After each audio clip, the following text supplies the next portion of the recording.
Habs Nation. Have you ever seen a front office pinpoint a glaring weakness, identify the perfect fix, and then summon the iron resolve to walk away because the cost was simply outrageous?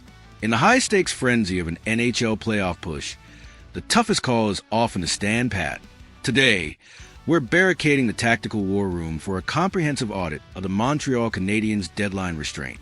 While the Edmonton Oilers are capitalizing on Connor Murphy's addition to their blue line, we're dissecting why Kent Hughes' refusal to match that exorbitant price was the most brilliant decision of his tenure. Grab your asset ledgers and future blueprints, because while the sheriff might be on his way out, the architect of our tomorrow just proved he's got the iciest nerves in the Atlantic Division. Let's dive deep into the raw reality of where the Canadiens stand. We're playing our most electrifying, fast-paced hockey of the season, charging headlong into a postseason showdown with the formidable Tampa Bay Lightning. But as every GM understands, the playoffs are a brutal test of endurance. And with Alexander Carrier's sidelined by injury, our defensive structure has taken a significant hit. That's where the bombshell intel from TSN insider Pierre LeBrun on the Sick podcast comes into sharp focus. It's now public knowledge. Montreal made a serious push for Connor Murphy and even scouted options like Philadelphia's Rasmus Ristolainen. On the surface, Murphy looks like the ideal quick patch, a towering 6'4" shutdown force who can stabilize a pairing. He's proving exactly that in Edmonton right now, providing a rock-solid foundation alongside Darnell Nurse. But I need you to pause and grasp the sheer discipline it took to step back from that deal. In the weeks leading up to the deadline, the market for veteran right-shot defensemen soared to levels of pure financial insanity. Contenders were shelling out top first-round picks, an elite prospect for players well past their prime. If Hughes had caved to the urgency of the Tampa matchup, it would have been a grave executive error. As LeBrun so astutely noted, sometimes the best trades you make are the ones you don't. The Canadiens aren't merely one rugged blue liner away from being the odds-on favorite to lift the Stanley Cup. We're at the dawn of a sprawling 7 to 9 year contention window. Trading away a cornerstone of our future for a 33-year-old Connor Murphy, no matter his defensive grit, would have inflicted lasting damage on the long-term plan we've so carefully constructed. The Oilers operate on a win-now or crash timeline. Their blueprint demands overpaying for veterans because tomorrow is barely a blip on their radar when they've got superstars in their prime demanding a championship today. For the Canadiens, though, tomorrow is the entire mission. Hughes surveyed the market, weighed the gamble, and concluded that our current roster chemistry and long-term asset pool far outweighed any fleeting playoff boost. This wasn't a failure to seal a deal. It was a calculated defense of our future. We're stepping into a wide-open Eastern Conference playing with house money. And more crucially, we're doing it with our treasure trove of prospects and draft picks completely intact. Dynasties aren't forged on impulsive reactions. They're built with deliberate, patient strategy. Now, let's broaden the lens and examine the deeper context behind this decision. The Canadiens have been methodically rebuilding, evolving from a team of raw potential into a genuine contender. Every move Hughes makes must align with sustaining this upward trajectory, not just spiking for a single postseason run. Connor Murphy, while a proven asset in the right system, carries costs beyond draft capital. His age and contract duration don't sync with the youth movement propelling Montreal's core. Emerging talents like Lane Hudson, Caden Gull, and the incoming David Reinbacher represent the future of our blue line. Sacrificing their development or the assets needed to bolster their growth for a temporary fix would be short-sighted in the extreme. Hughes' restraint signals an unwavering commitment to a balanced roster, one that can compete today while building toward dominance in the years ahead. Moreover, let's analyze the playoff landscape and what it means for this choice. The Eastern Conference is a gauntlet, packed with heavyweights like Tampa Bay, Boston, and Florida, each brimming with talent and postseason experience. Yet it's also wildly unpredictable. Upsets are common, and momentum can shift in an instant. By holding firm, Hughes ensures we're not over-leveraged if this playoff run falls short. We've all seen teams mortgage their future for a deadline splash only to crash out early, left with barren cupboards for seasons to come.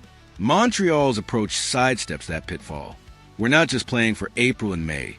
We're playing for a decade of relevance. The injury to Carrier is a bitter pill, but it's a test of our depth, not a fatal blow. Youngsters like Adam Engstrom stepping up and veterans like Mike Matheson taking on bigger roles are part of the growth process Hughes is banking on to carry us through. Let's also consider the psychological advantage this decision brings to the team. By avoiding a desperation move, the front office sends a powerful message to the locker room. We believe in you as you are. That trust can ignite a squad, especially a young one eager to prove its worth. Overpaying for Murphy could have signaled doubt in the current group, potentially fracturing the chemistry that's fueled our recent hot streak. Instead, Hughes has doubled down on the culture Martin St. Louis is cultivating, a culture rooted in resilience, adaptability, and internal growth. That's the kind of foundation that doesn't just win a series. It builds a lasting legacy capable of challenging for titles year after year. Now, contrast this with Edmonton's high-stakes gamble. Their acquisition of Murphy fits their all-in mentality, but it's a risky play. If they don't win now, the costs in draft picks and prospects could haunt them for years, especially with aging stars and looming cap constraints. Montreal, by comparison, is playing the long game with precision. We got cap flexibility, a deep prospect pool, and a core that's still on the rise. Hughes' refusal to bite on an inflated market isn't just about dodging a bad deal. It's about preserving the ability to strike when the right opportunity aligns with our timeline, whether that's in the offseason or at next year's deadline. That kind of foresight keeps us in control of our destiny. Let's not overlook the fan perspective either. I know many of you were hungry for a splashy move, something to bolster our odds against Tampa's lethal offensive firepower. It's only natural to crave that immediate reinforcement, especially with the lingering ghosts of past playoff disappointments haunting us. But step back and see the bigger picture. A trade for Murphy might have nudged our chances up slightly in round one, but at what cost to our future first-round picks or prospect who could become our next franchise cornerstone?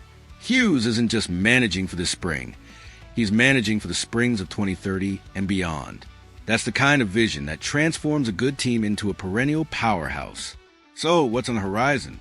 With the deadline behind us, the focus shifts squarely to the ice.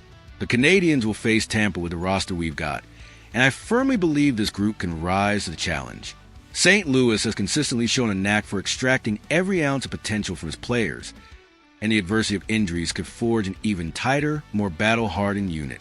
Meanwhile, Hughes keeps his resources ready for the offseason, where the market might cool and more favorable deals could emerge for a right-shot defenseman or other roster needs. Perhaps it's a sign-in trade or maybe a draft day blockbuster. Whatever it is, we're positioned to act from a place of strength, not desperation. Let's also think about the broader implications for our contention window.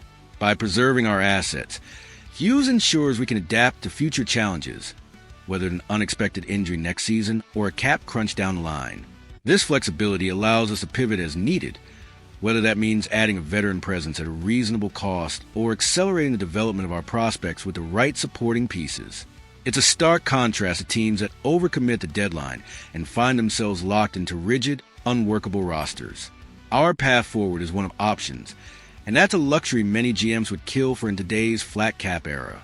Furthermore, this decision reinforces a key principle of modern roster building: depth over flash.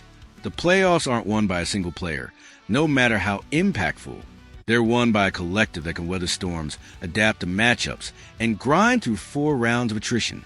Hughes is betting on the depth we've already built, through draft picks, trades, and development, to carry us further than a rented defenseman ever could.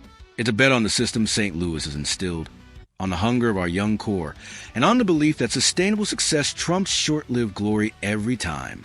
I'm also mindful of how this restraint plays into our rivalry dynamics within the Atlantic Division. Tampa Bay, Boston, and Toronto have all made their moves, some aggressive, some measured. By not overreacting, we avoid tipping our hand or exposing desperation to divisional foes who'd love to exploit any weakness. We're playing chess while others play checkers, keeping our strategy close to the chest and our options open for future battles. This isn't just about one series against the Lightning. It's about establishing dominance over the division for years to come. Finally, let's acknowledge the trust this builds with the fan base in the long run. While the immediate reaction might be frustration over inaction, history shows that fans rally behind a GM who prioritizes sustained excellence over fleeting highs. Look at teams like Pittsburgh or Chicago in their dynasty years. Their front offices made tough, unpopular calls at times, but those calls paved the way for banners. Hughes has laid the groundwork for that kind of legacy in Montreal, and I believe we'll look back on this deadline as a pivotal moment where patience won out over panic. I'm turning the floor over to you in the comments. Step into the Montreal front office. Would you have overpaid for Connor Murphy to bolster this run against Tampa, or do you stand with Hughes to safeguard the next decade? Crush that subscribe button now to lock in your permanent executive access to this war room. Slam the like button to overpower the algorithm. Keep your sights locked on the trade wires and stay fiercely tuned in for our next tactical breakdown.